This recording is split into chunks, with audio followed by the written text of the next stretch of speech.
नमस्कार मित्रांनो, ठरलं तर मग या सिरीजमध्ये काय घडले आपण ते बघणार आहोत. अर्जुन सर्वांना ठणकावून सांगतो की माझ्या बायकोला हात जखून लावला तर माझ्याशी गाठ आहे. तन्वीचं वागणं मी पूर्णाजीसाठी खूप सहन केलं आहे.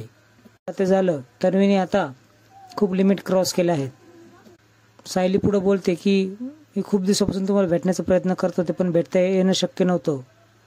तेवढ्यात अस्मिता मध्येच बोलते, म्हणजे तू अर्जुन तन्वीशी लग्न नाही करणार? याच गोष्टीचा फायदा घेऊन तन्वी पुढे बोलते, मला वाटलंच होतं की सायली येऊन काहीतरी लग्नात गोंधळ घालणार.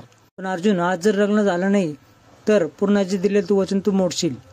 पूर्णाजीला काही झालं तर तू आयुष्यभर स्वतःला माफ नाही करू शकणार. रविराज देखील बोलतो की यापूर्वी देखील 2 वर्षापूर्वी तू अशी चूक केली होती, म्हणूनच मी या लग्नाला होकार देत नव्हतो. असं काही होणार नाही, अर्जुन तन्वीशी लग्न करेल असं अश्विन बोलतो. अर्जुन पुढे बोलू लागतो की पूर्णाची तब्येत खराब होती म्हणून मी तसं वचन दिलं होतं, पण पूर्णाजी आता ठणठणीत आहे.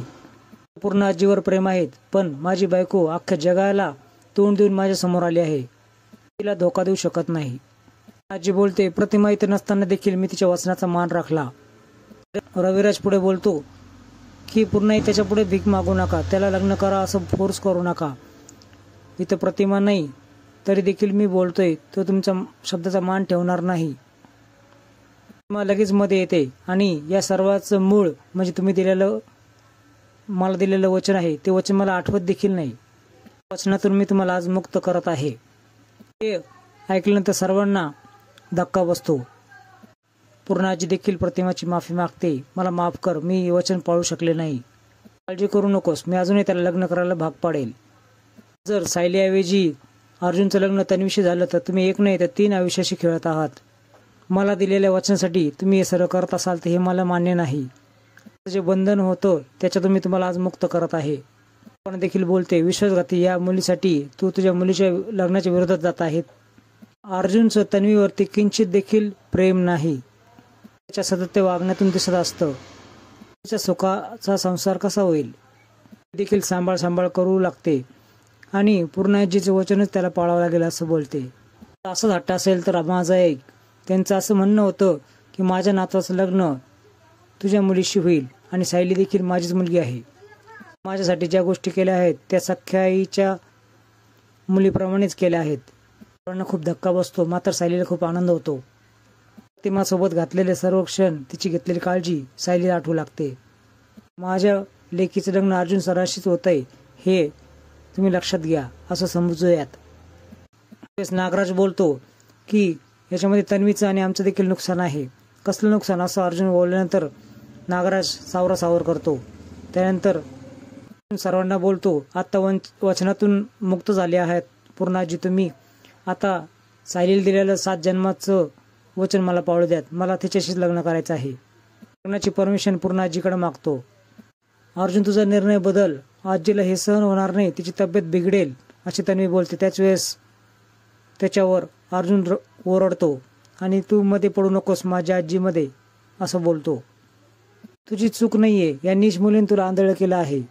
म्हणतं मुलांना जाळ्यामध्ये ओढायचं हिचा एक धंदा आहे, बाजारू मुलगी आहे ही असं म्हटल्यानंतर अर्जुन ओरडतो आणि प्रतिमा तिच्या सनकन कानामागे ओढते.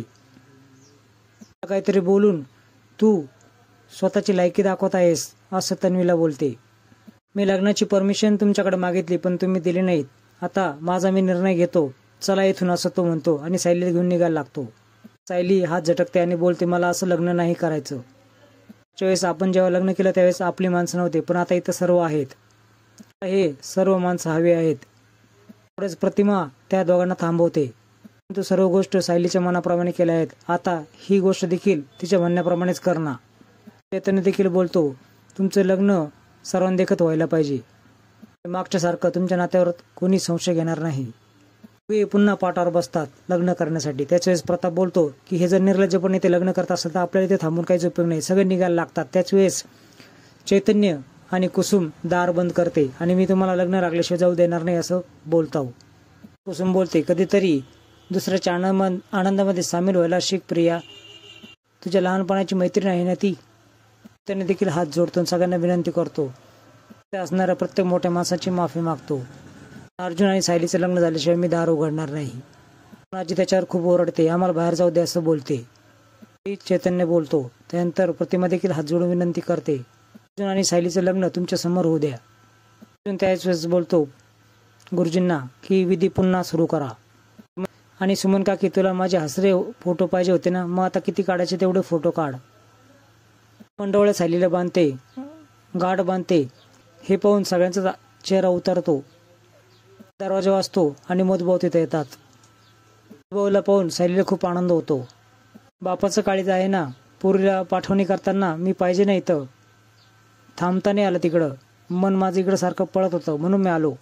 शेवटी अर्जुन मंगळसूत्र सायलीच्या गळ्यात घालतोच. चैतन्य, कुसुम, मधुभाऊ खूप आनंदित असतात. बाकीच्यांचे सगळे चेहरे पडलेले असतात. मित्रांनो, लग्नाचा एपिसोड तुम्हाला कसा वाटला हे अवश्य कमेंट करा. भागामध्ये तुम्ही बघणार आहात की मधुभाऊ कन्यादान करतात. त्यानंतर जेव्हा सुभेदारांच्या घरी दोघी जोडपं येतात तेव्हा त्यांना घरात कोणी घेतच नाही. या मुलीसाठी आमचा दरवाजा बंद आहे असं ते बोलतात.